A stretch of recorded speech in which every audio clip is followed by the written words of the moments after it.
Hello বন্ধুরা, তোমরা কেমন আছো? আশা করি ভালো আছো। আমিও খুব ভালো আছি। দেখো বন্ধুরা, আজকে আমি বানাবো একদম বিকেলে মুড়ির সাথে বলো, চায়ের সাথে বলো, স্ন্যাক্সের রেসিপি। চলো, স্ন্যাক্সের রেসিপি কী বানাবো দেখতেই পাচ্ছ তোমরা। ডিম কেটে নিয়েছি, দুটো ডিমকে 8 পিস করে নিয়েছি। দেখো, আমি বানাবো আজকে ডিম দিয়ে পেঁয়াজি। পেঁয়াজি তো অনেক রকমভাবে খেয়েছো।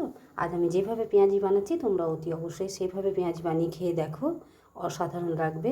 চলো বেশি কথা না বলে কীভাবে বানাবো, কী কী উপকরণ লাগছে সমস্ত সব কিছু তোমাদের সাথে শেয়ার করে দিই।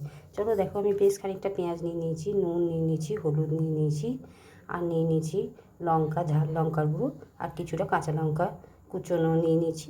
সামান্য পরিমাণে 2-4 দানা চিনি নিয়ে নিয়েছি, টেস্টটা যেন ব্যালেন্স হয় সেই কারণে। এখানে আমি বেসন নিয়ে নিয়েছি 1 বাটির মতন, আর 2 চামচ মতন চালের গুঁড়ো নিয়ে নিয়েছি। তোমরা চাইলে আটাও নিতে পারো বা কর্নফ্লাওয়ার নিতে পারো। আর এখানে আমি দুটো ডিমকে 8 পিস করে নিয়েছি। এবারে আমি এর সাথে বেসন চালের গুঁড়িটা ভালো করে মেখে নেব।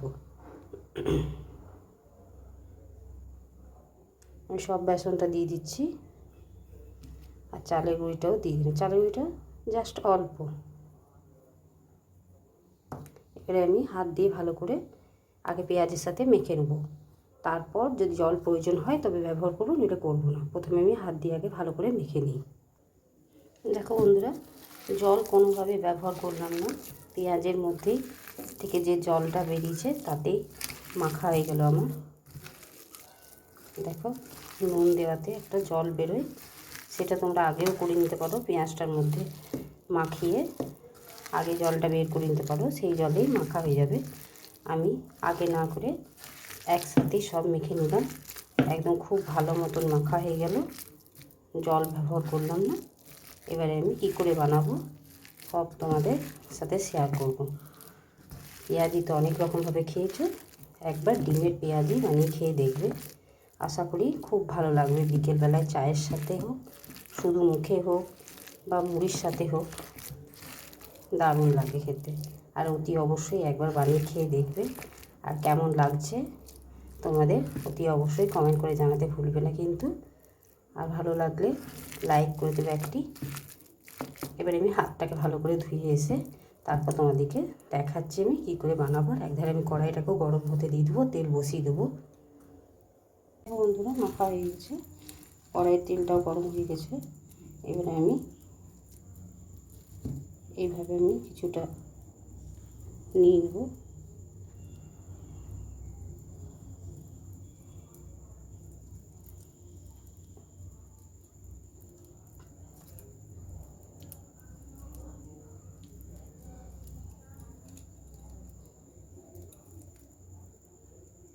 এইভাবে মুড়ে নিতে হবে। কড়াইয়ের তেলটাও গরম হয়ে গেছে, এবারে আমি কড়াইয়ের মধ্যে ছেড়ে দেবো।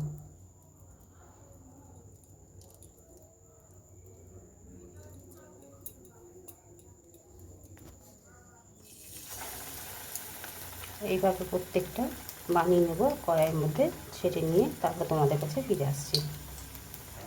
দেখো বন্ধুরা, আমি দুটো দুটো করে ভেজে নিচ্ছি।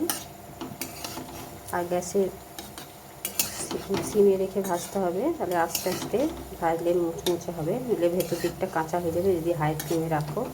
তাই লো রেখে আমাদের করতে হবে। আমি আগেও দুটো ভেজে নিয়েছি, দেখো তুলে নিয়েছি। এবারে এইগুলোকে আমি একটু লাল করে ভেজে নেব, তারপর তুলে নেব। আর তোমরা বাড়িতে অতি অবশ্যই এভাবে বানিয়ে খেয়ে দেখবে, অসাধারণ লাগে খেতে। এগুলো ভেজে তুলে নিই, বাকিগুলো একইভাবে ভেজে তুলে নিয়ে তারপর তোমাদের কাছে ফিরে আসছি।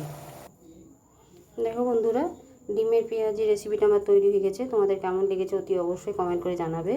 আর অতি অবশ্যই বাড়িতে খেয়ে দেখবে কেমন লেগেছে। যদি ভালো লেগে থাকে তাহলে লাইক, শেয়ার এবং চ্যানেলটিকে সাবস্ক্রাইব করে দেবে। আর পরিবার পরিজনের সাথে শেয়ার করে দেবে। আজকের মতো এতটুকুই। কালকে আবার অন্য কোনো রেসিপি নিয়ে হাজির হব।